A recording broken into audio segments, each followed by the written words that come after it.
Mayingena ikholi odadewethu bathi hayibo. Nazi inyosi ziyaphuma ziyasixosha siyabaleka singena endlini. Sezibulale izimbuzi eziwu3. Yeah. Kanti ngesikhathi mina ngithandazwela ngala laba baba nolaka ukuthi kiwapi kuyoxoshwa thina sifuna umsebenzi wethu. You understand? Sifuna umsebenzi wethu thina sifuna isikhwama. Ayi ngabona ukuthi no sengizofa phela manje. Angina choice kwangempela ke. Ngase ke nyakwamukela ke ubizo lolu.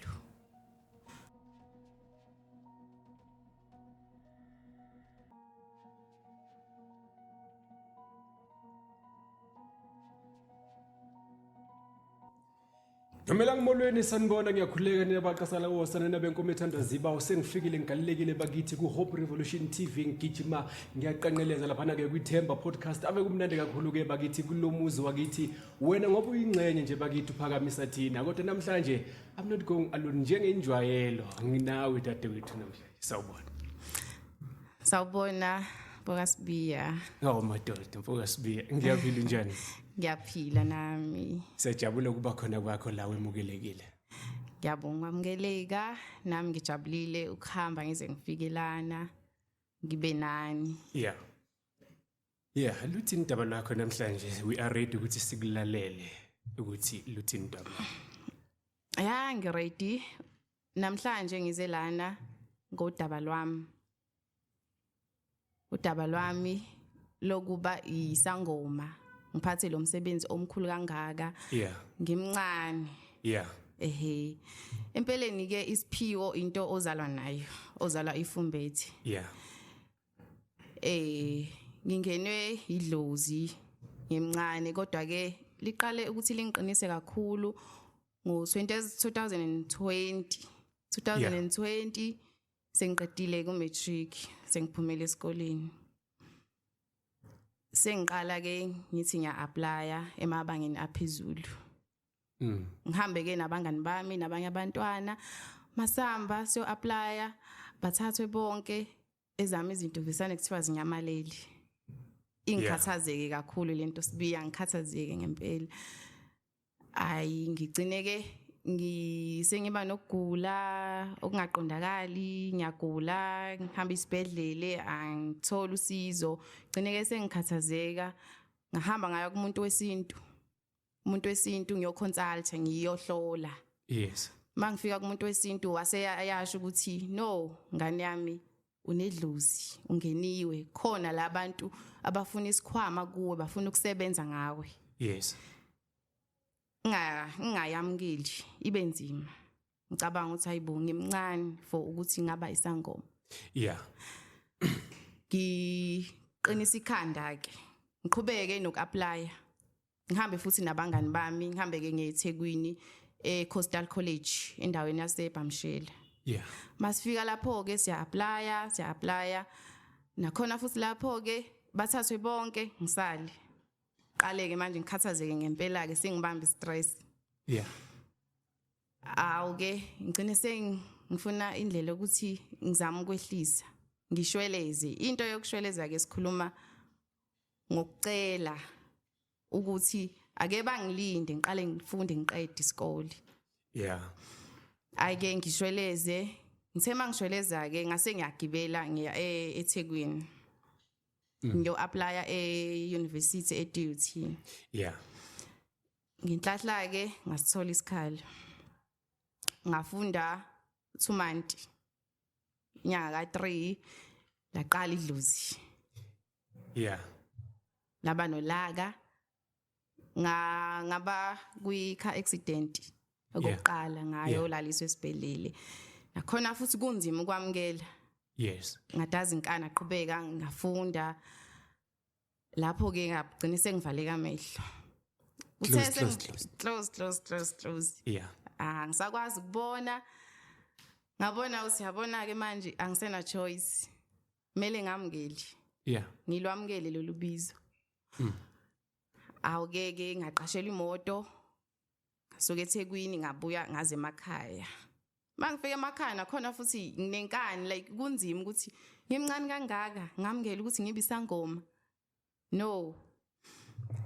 ngase ke ngitshela abazali bami ukuthi ikhona enye indlela engicabanga ukuthi ngizame ngayo ukuthi ngihlehlise lento le yedalwa yedlozi. Ngase ngithi ngicela ningithathe ningihambise esontweni. Khona ke amasonto angasebenzisani nezinto zesintu. Ngiyodinga umthandazo. Ekhaya ke sibiya babambe inyanga. Ekhaya nje unyanga nje into yakhona. Hayi ke siphume ke nabazali, siphume nabo mama. Sithema siphuma siya kaMthandazi.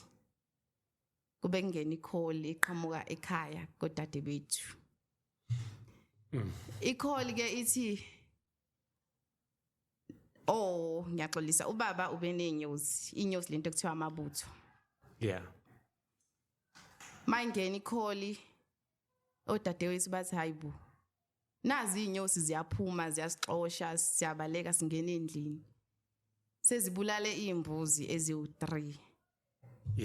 Kanti ngesikhathi mina ngithandazwela ngala laba baba nolaka ukuthi kiwapi kuyoxoshwa thina sifuna umsebenzi wethu. Understand? Sifuna umsebenzi wethu thina sifuna isikhwama.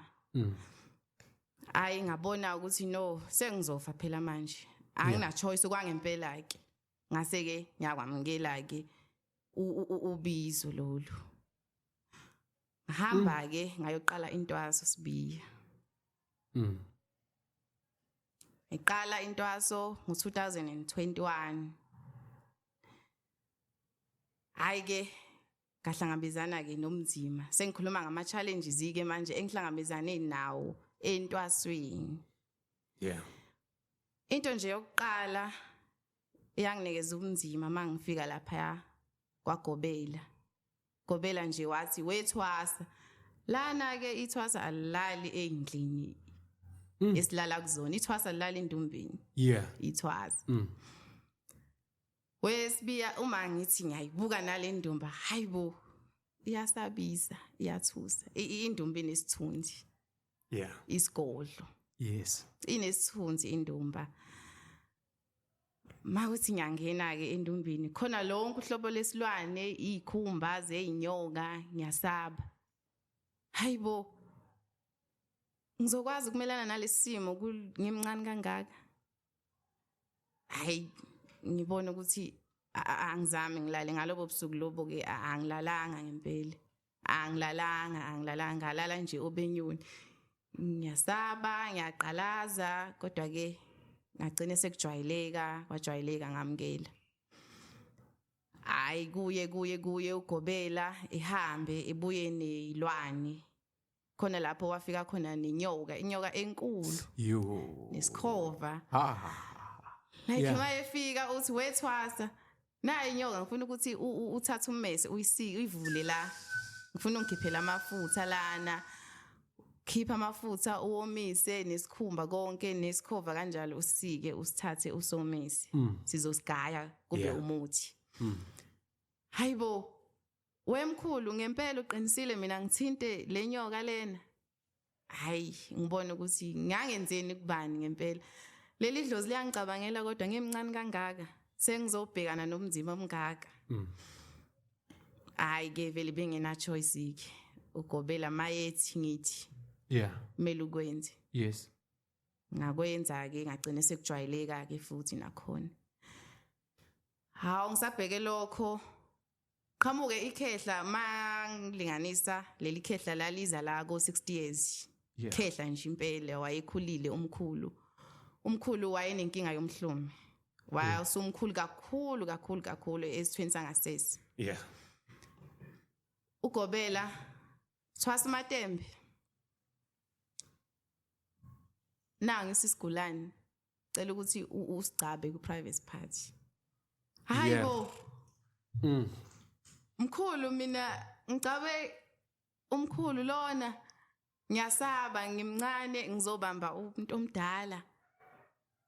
Hayibo ethi uGobela wethwasa masusemzini wakho bani ozokwenzela lo msebenzi kufanele ukufunde lokhu usasela ngithi kwenze manje wesibiya ngamukela ngaba nje nesibindi ngalibamba ikhehla ngalicaba ngalifaka umuthi.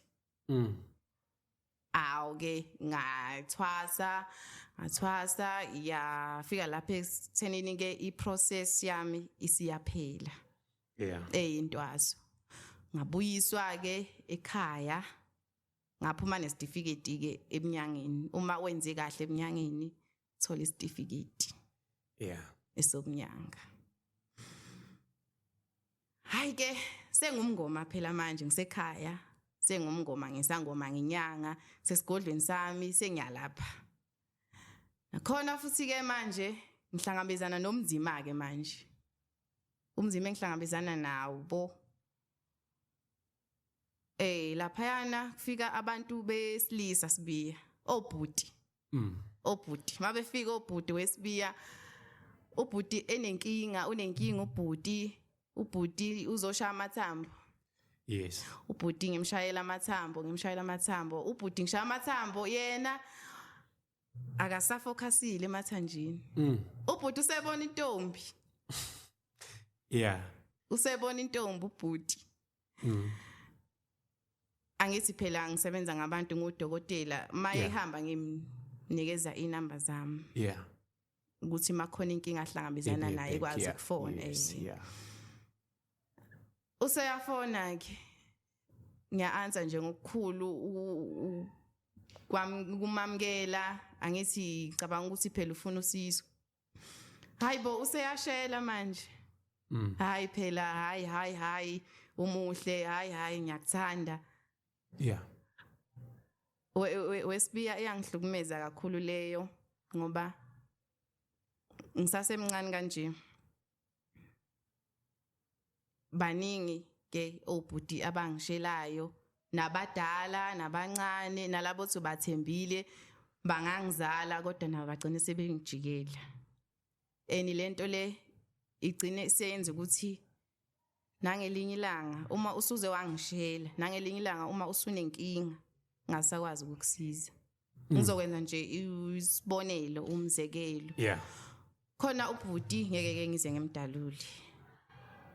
Ubhuti lo wayeshayiwe khona lesifo lesokuthiwa amahlungu kangwane lesayana ke isifo. Yini sisi? I'm sorry. Isifo lesokuthiwa amahlungu kangwane. Amahlungu kangwane. All right. Amahlungu kangwane ke mawushawe ngawo uma uzothola umuntu ongakwazi kwalapha ngempela uyahamba nje uyashiya kulomhlaba. Ngamlapha lo bhuti kwathi sengimlaphile sephila siyaqala uyangishela.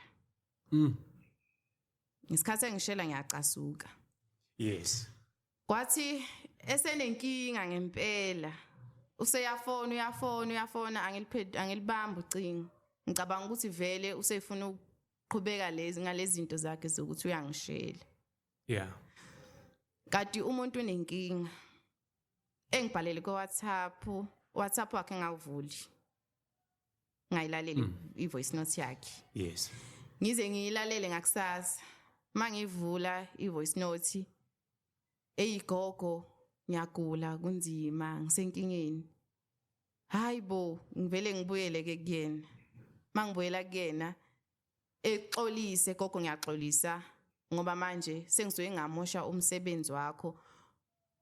Ngoba noma sengifona usucabanga ukuthi ngizokushela kanti nginenkinga ngempela.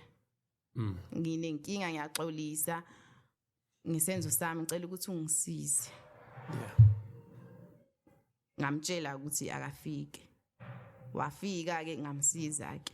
Washo ukuthi ngempela ngiyabonga ngoba namhlanje ngabe ngifile. Buyothwala icala lokuthi ngabe ukwazile ukungiphilisa. So leyo nto sibiya iyangishaya kakhulu. Eyokujikelwa ama customer wesilisa. Wesibiya laphayana ke nginamabutho esikolweni sami. Amabutho zinyosi. All right. Zinyosi amabutho. Amabutho anginikeza i-challenge inkinga. Ngoba uma kufika umuntu ekhaya noma engazile esigodlweni engazile entombeni uma ezodestroya angithi uyazi ukuthi uma umuntu uphila unezitha Yes. Uma destroyer ezomosha ekhaya. Amabutho ayaphuma lapha esigodlweni. Aphume aqonde straight kuyena. Zimluma inyosi and egcineni igama lithi Nyathakatha. Yeah. Uyabo? So lonto leyo inginikeza inkinga. Kwesinye isikhathi ke ngimina nje uma ngizohamba siyabona ngemncane sithanda nokujola uyabo? Yeah. Ngihambe ngiye ku boyfriend. Uma ngizohamba ngiye ku boyfriend kanti khona idlozi elingathandi ukuthi ngihambe.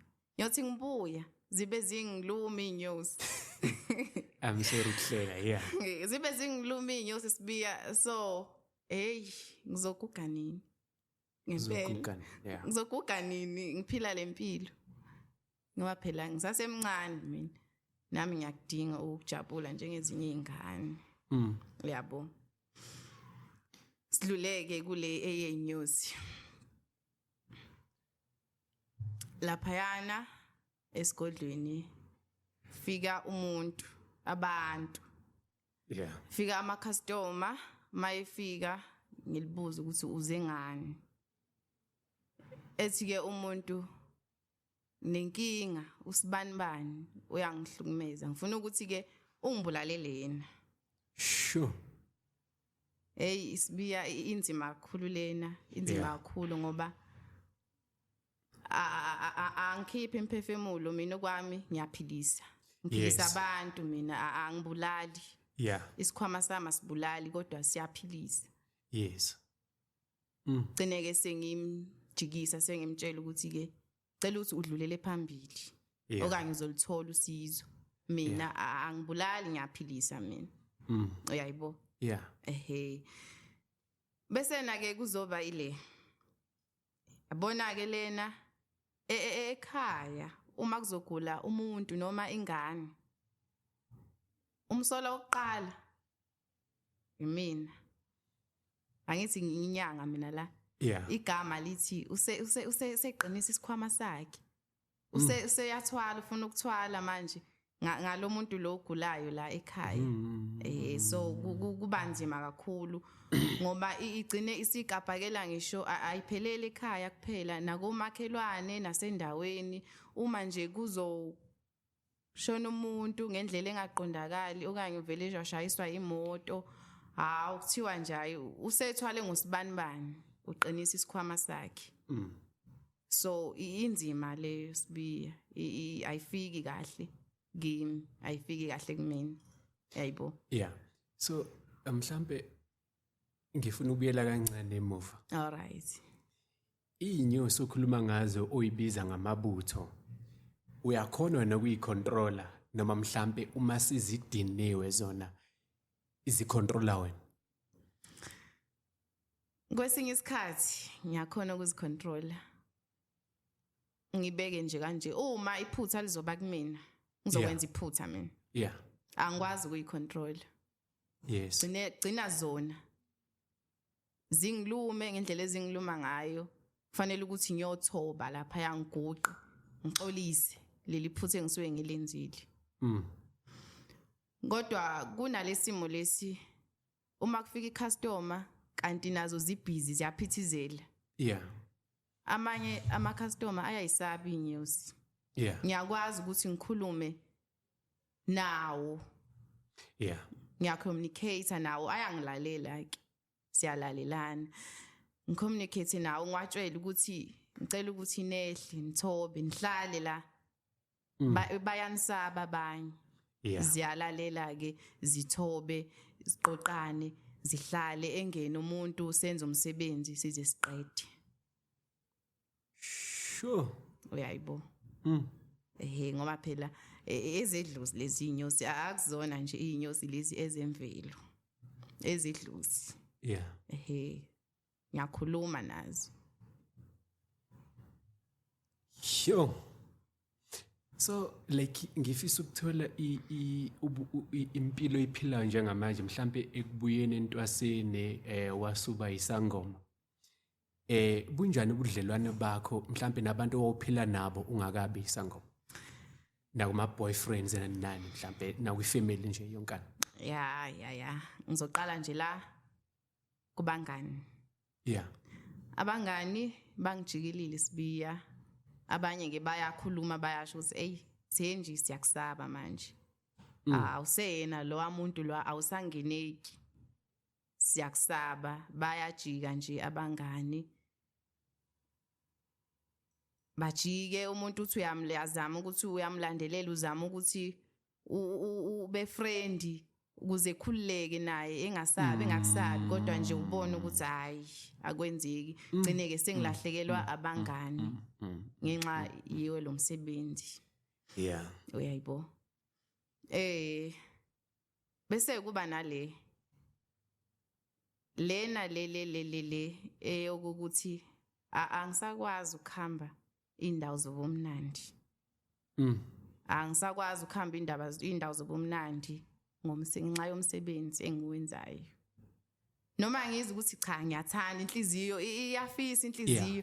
Uyabona kuthiwa nangu utiro khona lana nawo amathikisi impela. Ngizi inhliziyo cha ngiyathanda kodwa ngenxa yomsebenzi engiwenzayo angikwazi ngoba ngizoya lapha yana isithunzi sami sizokwehla. I-dignity ibalekile kakhulu. Nalokho kuchaza ukuthi mhlambe wena usayithanda le yampilo yokuba ingane nakuba ngiyayithanda wesibiya ngiyayithanda kangifuna ukuqamba manga. Ngiyayithanda ngiyayikhumbula futhi kodwa ke ngenxa yomsebenzi. Yeah. Yangiphoqa ukuthi ngamngele ukuthi sengomunye umuntu angiseyena lo umuntu lo aya. Sengomunye umuntu kufanele ukuthi ngihloniphe ngiqoqe ukuze ngingalahli isithunzi somsebenzi. Uyayibo? Yeah. So like ngifisa ukuthola ke lapha mhlambe kuma boyfriends like umjolo wakho uma kanjani ngoba kubuka ngathi abantu abakwembethe banolaka kakhulu like ngifune nje ukuthola lapho. Ya sibiya leyo mjolo inzima kakhulu. Inzima kakhulu leyo mjolo ngoba uzongishela umfana ngimthande. Kodwa idlozi mali ngamthandi ngeke uze kulast. Mina ngiyamthanda kodwa manje idlozi mali ngamthandi ngeke kuze kulast. Lizoyenza ngayo yonke indlela ukuthi siyaxabana gcine sekuphela ubudlelwane. Idlozi liyakhethela lona umuntu elimfunayo. Lona elibona ukuthi lo ngizokwazi ukuphilisana naye. Bese na futhi kuba nalento le kuma relationship le ka type yeah ayisasebenzi ngoba ngiyisangoma manje ayisebenzi. Ngamthanda umuntu kodwa ngenxa ukuthi idlozi lona alimfuni. Uyayibo? Hayi ngisebenzeli leyo. Inginikeza inkinga ngoba manje angikwazi ukupretend uthando. Mina lizonginika idlozi umuntu lona elimbonayo ukuthi uright. Idlozi yesibiya libheka imindset yomuntu. Yeah. Libheka ingqondo yomuntu. Ngoba ungaba muhle kodwa manje mayingekho ingqondo ngeke lize livume ukuthi mina lingivumele ukuthi lingibone ukuthi cha ngiyeweni manje. Lizoyenza ngayo yonke indlela ukuthi no umzukulu wethu siyamphephisa la. Uyayibona le nto le. Sure. Okanye umuntu wesilisa lona umfana lona uyajola athi maji kakhulu. Mina ngibona ngithi ngisenyameni. Yeah. Idlozi libona izinto esingakwazi ukuyibona thina. Liyabona ukuthi no lo muntu lo uyaphithizela. Uyaphithizela. So ngesikhathi ebuya lapha ebuya khona mhlambe sibe ne date ke gcine mhlambe sesiyocansini uyabo. Uyangcolisa mina akangcolisi mina ngedwa ungcolisa labantu abakimi. Yeah. Labantu abakimi bazoyenza ngayo yonke indlela ukuthi bayamxosha ngoba usuke ebuya endaweni eziningi kwezinye indawo uyaphithizela uthanda amantombazane so idlozi lizoyenza sure ukuthi liyamkhipha nje phela ubudlelwane lingikhethele lona umuntu elifunwa yilona uyayizwa ke hey ngiyakuzwa inzima kakhulu sibiya leyo inzima kakhulu ngoba uyabona nje kunzima sibiya ngoba kwesinye isikhathi uma ngizoba ne-date nomuntu kanti ngalelo langa kungena ikhondla ngempela amadoda qhelile lezi zalukazi lezi ngaphela kuyashintshwana lana ngibethe izalukazi ngibethe amakhehlo yayibo ngalelo langa kungena ikhondla nje impela ziyaphila la kimi ngihambe mina lo wayana ngiyaka boyfriend mangifika ka boyfriend idlozi livele nje imizwa ke ivele ingasebenzi inhlobo ke lapho ingasebenzi imizwa so i problem nje enkulu kwesinye isikhathi umfana ogcine sedinwa engakwazi ukubekezelela lesi simo enga-understand ubudlelwane buyaphela imizwa eswitcheka off eyakho noma eyakhe uboy uGuy imizwa kusitheka kuvaleka eyomuntu wesilisa ngoba sibiya noma ngavaleka kumina mina ngumuntu wesifazane kodwa umuntu wesilisa imizwa yakhe uma right sizoqhubeka nenkonzo idlozi livala umuntu wesilisa ngoba vele once lavala umuntu wesilisa ayikho into engenzeka noma mina yami imizwa ngaba right kodwa malivala umuntu wesilisa ngeke kuze kwenzeke lutho gcine sekuphela kanjalo gcine ke umuntu angasa understand useyadinwa ngeke ngimelane nalesi simo mina gcine ke sekuphela ubudlelwane bethola ukuthi ngiyamthanda umuntu ngiyamthanda ngicine sengilimala sengihlukumezeka sengihetheka uyayibo ngicine sengihetheka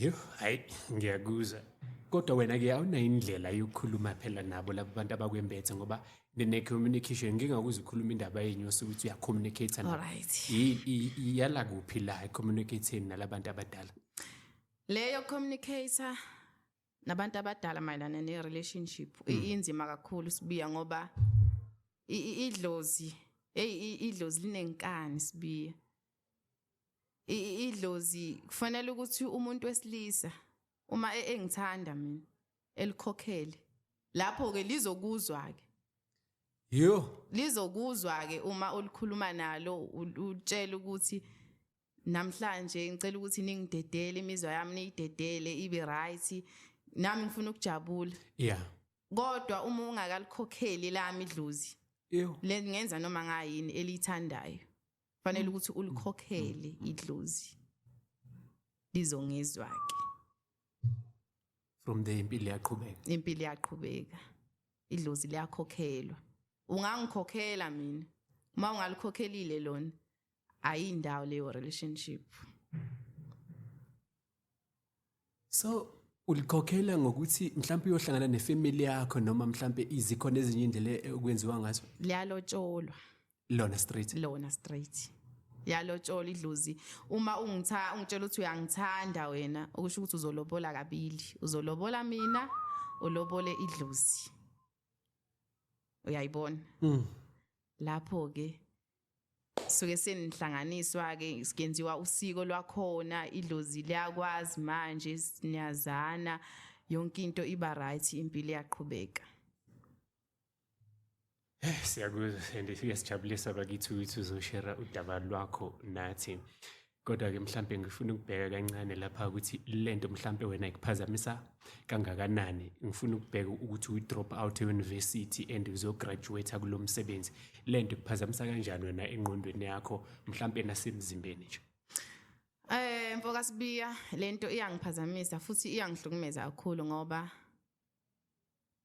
kuyaye kuvaleke umsebenzi entombeni uthi masuvalekile umsebenzi endumbeni gcine isingihlukumeza kakhulu ukuthi leli dlozi ngabe alingenanga kumina lasebenza ngami noma ngabe ngilizibile ngayeka ngangayenza lento elicelayo ngabe ngikude kabi nempilo kuba buhlungu mase ngibona umsebenzi uvalekile sengibona ontanga bami bakude sengithi hayi nami ngabe ngilapha ya so kuba buhlungu iba buhlungu le nto sibiya enginikeza inkinga ngicine sengicabanga kakhulu nasemzimbeni ngicine sengehla uyabo ngenxa yemicabango ukuthi kuningi engangekufisa maningi amaphupho engangiwafisa kodwa ngenxa yedlozi akubange kusenzeka kodwa futhi uma sekujika umsebenzi usuvaleka kanje gcina sekuba buhlungu ukuthi ngabe ngikude nempilo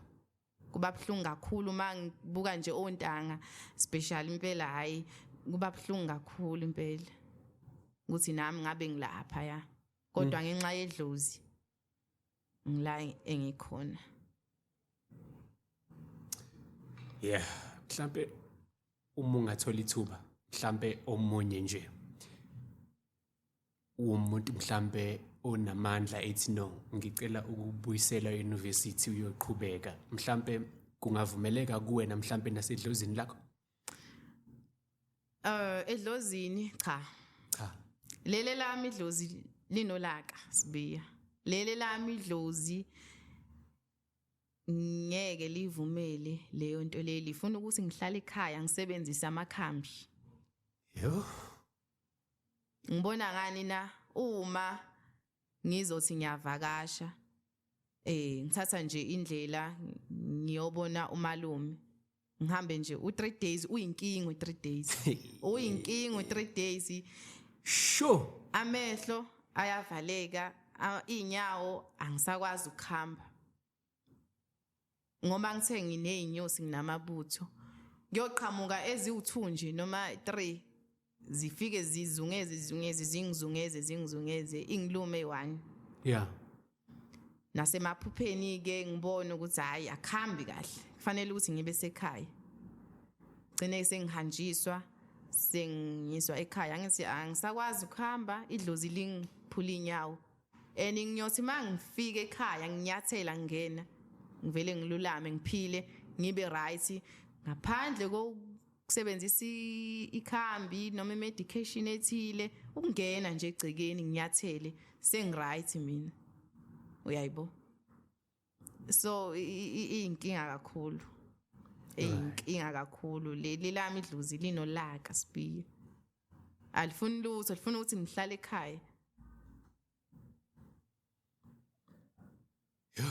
so ngaleyo ndlela mhlambe sesiphetha usukwamukelile lokho and usuphila nakho noma mhlambe uma ungathola ithuba lokwenza imizamo ukuthi uphume kuyo yonke lento usengaphuma wesibiya mangathi imizamo ikhona ngayizama yokuphuma are you sure no sokuphuma ebunyangeni yeah ukuqhubeka ngifunde ngeke ngize ngibulahle ubunyanga cha ngiyabuthanda ngamkelile ngiyabuthanda buyaphila la egazini lami buyaphila impela nje ngiyabuthanda ubunyanga umuthi nje into engeke ngiphinde ngihlukane nayo uyayibo yeah kodwa mangathiwa liyavela leli thuba lokuthi idlozi liyangivumela ukuthi ngiqhubeke ngifunde ngisasemncane sibiya yeah ngisasemncane ngiyadinga ukuthi ngifunde ngibe nento nami ephathekayo ebunyangeni ku on and off yeah ebunyangeni yeah ngeke uthembele ebunyangeni